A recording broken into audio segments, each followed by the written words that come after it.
My name is Sam Jadlowski, and I'm a student at Cleveland State University in Professor Schuster's Psychology 487 Brain and Cognition class.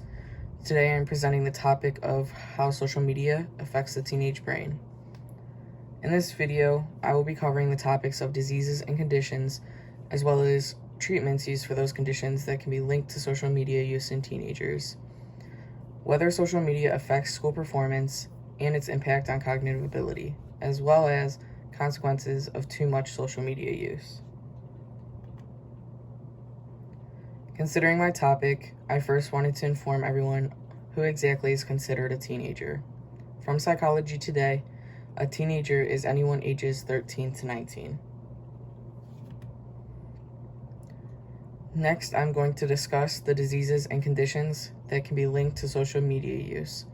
Depression is linked to social media use and can lead to suicide, suicidal ideation, and self-injury. Statistics from the Canadian Medical Association Journal shows that teenagers' mental distress grew from 24% to 34% from 2013 to 2015. Anorexia can be linked to social media use due to unrealistic body images displayed on social media. From the Journal of Medical Interest Research, pro-anorexia information was found in 29.3% of YouTube videos related to anorexia and was far more liked by its viewers. The treatments for the diseases and conditions linked to social media use include psychotherapy, such as cognitive behavioral therapy, also known as CBT. SSRIs, also known as selective serotonin reuptake inhibitors, can also be used to treat these conditions. From the Indian Journal of Health Sciences and Biomedical Research, some SSRIs include Prozac and escitalopram. Next, I will be discussing whether social media affects school performance in teenagers. The answer is yes. Social media can, because it can lead to ADHD, which is also known as attention deficit hyperactivity disorder, anxiety, and depression. From Sleep Medicine, ADHD is linked to declined school performance because of teens spending time on social media and overall receiving less than 8 hours of sleep. Of students surveyed from Sleep Medicine, 63% stated that they got less than 8 hours of sleep in a night. Continuing with ADHD, I will go into how social media affects teenagers' cognitive ability. ADHD can lead to decreased motivation in academics compared to peers. From the Journal of Abnormal Child Psychology, studies have shown that students with ADHD lack motivation where their classmates may not.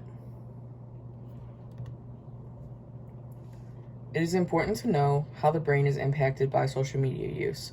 From Psychology Today, while using social media, typically when arguing online, which is often what teenagers do, the hippocampus, which has to do with the memory in the brain, sends a signal to the amygdala, which then can initiate a stress response. Too much of anything can be a bad thing. From Psychology Today, symptoms of too much social media use can include worsening grades, neglection of responsibilities, withdrawing from social situations, increased anxiety, and even having below average social skills when it comes to talking in person rather than face-to-face. The last topic I'm going to discuss relating to how social media affects teenagers is possible consequences of too much social media use. From children and adolescents, digital media, too much social media can lead to higher risk of obesity, a negative impact on learning and attention, a negative impact on health due to decreased sleep, and exposure to content that may not be age appropriate. Overall, a consequence of social media, not just from overuse, but as a whole, can be exposing teens' confidential information. Thank you for watching my PowerPoint on how social media affects the teenage brain. The last two slides are my sources that I use to find the statistics and other information regarding the PowerPoint.